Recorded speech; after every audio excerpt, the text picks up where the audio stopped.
So essentially, an artist will come to me with a song, and usually they'll, bring an instrument, so I'll have a gist of what they're drawn to, and I'll hear the song, and immediately you can start to classify it to what's maybe genre.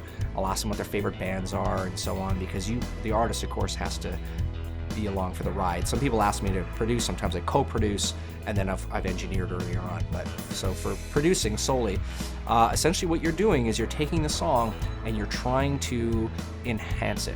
You're trying to express it in a greater way than it is already.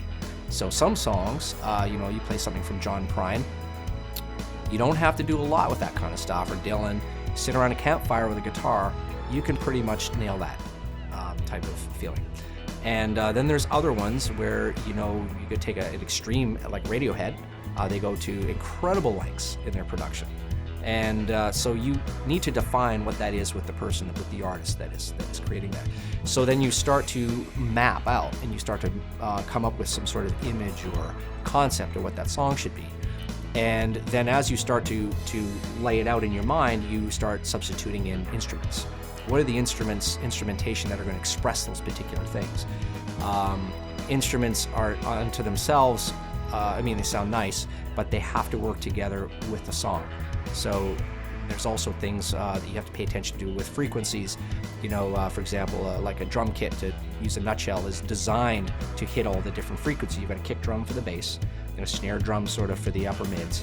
You've got toms for the sort of lower mids, and you've got cymbals up for the highs. So when somebody's playing the kit, the traps, actually, as they used to call it, which was a short for contraption when they invented this thing. So when you start playing this thing, it hits all the frequencies, and the same thing in a mix. If you decide you're going to have strings in there, you've got to complement that with something else that's not going to interfere with the strings. And essentially that's sort of how you build it. And you can rely on the catalog, of course, of music that exists out there, the vast catalog nowadays. You can refer to other things, and you build it accordingly.